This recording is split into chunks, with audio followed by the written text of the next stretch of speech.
Hello, everyone. This is coadb.com, or the Coat of Arms database. And today we're going to talk about Italian family crests. Now, before we even start, I would like to inform you that the term family crest is actually a misnomer.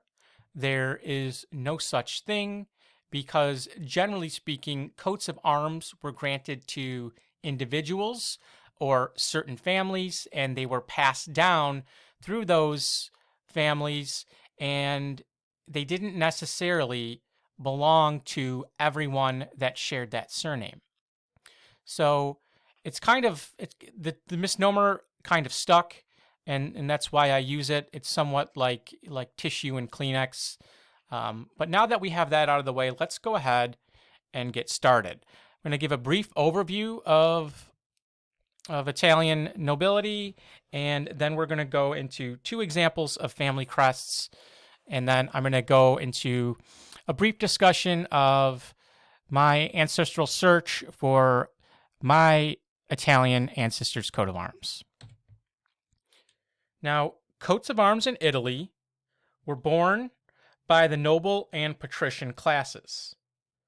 The nobility of Italy consisted of individuals and families who were recognized by the Italian city-states such as Venice, Milan, and Florence since the Middle Ages, and later by the kings of Italy during the late 19th and early 20th centuries. Patricians were originally a group of ruling class families in ancient Rome where they were the only ones who were allowed to exercise certain political functions. In the centuries after the fall of the empire, with the rise of European towns in the 12th and 13th centuries, the patriciate became a group of families who were again governing wealthy families. They were found in the Italian city-states and the maritime republics. Centuries later, the term became somewhat synonymous with the upper bourgeoisie. Additionally, some Italians were granted nobility and arms through the Holy Roman Emperors. In some cases, the papacy would elevate certain individuals to the rank of nobility through ecclesiastic promotion. Further, some individuals were ennobled under the Napoleonic Kingdom of Italy, which existed from 1805 until 1814.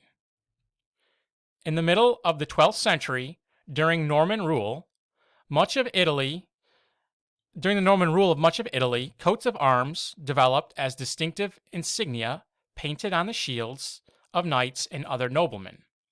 In combat, friend and foe could identify the fully armored knight, whose face was concealed by a helmet, according to the colorful design on his decorative shield.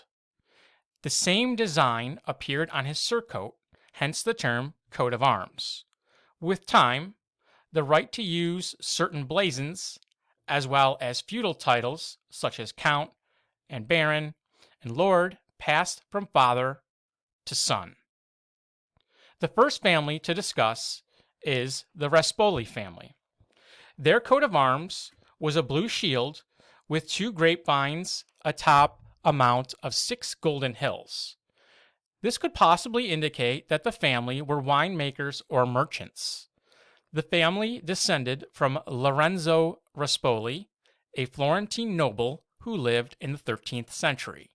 One of his descendants, Orazio Raspoli, was a Roman nobleman and patrician of Siena.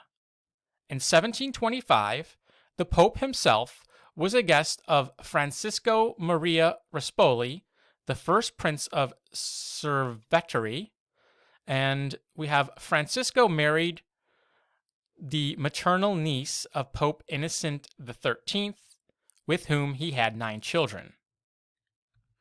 The family owned several castles, including Castello Raspoli Vignanello, shown here.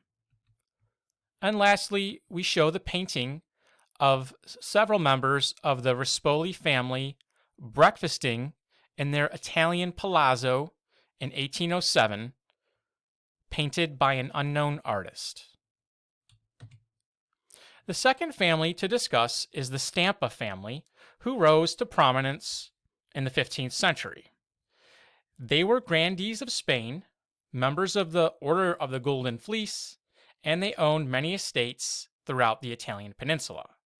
In 1536, the Holy Roman Emperor Charles V assigned the Milanese Stampa family the Marquisate of San Sino, whose castle is shown here.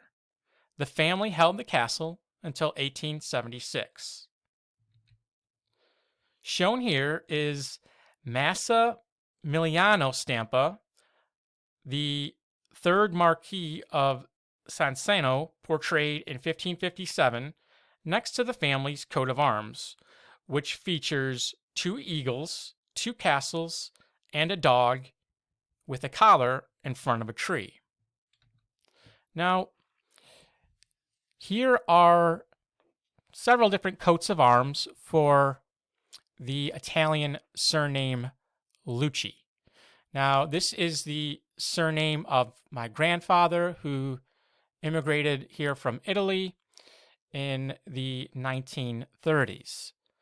So what I did is I traced his genealogy back as far as I could to see what I could learn and to see if any of these coats of arms ran in my family.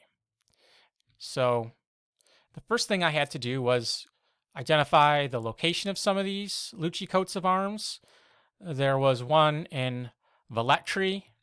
There was another coat of arms for the Luchy family in Modena, one in Toscana, another in Toscana, and this one here I was actually able to find some information on.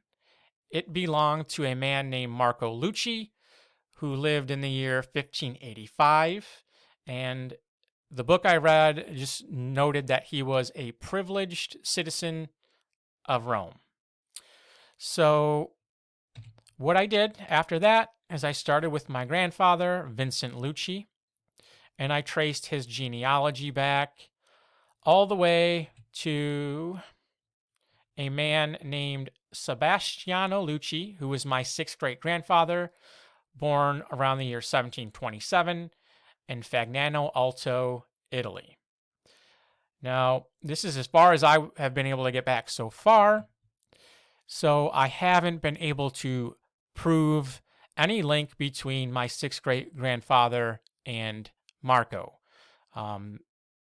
So I'm still working on it, but that's the process, and I hope you enjoyed this video. If you did, please visit our website, coadb.com. We offer heraldic merchandise, custom heraldic artwork, and we also offer genealogy and ancestral research. Thank you.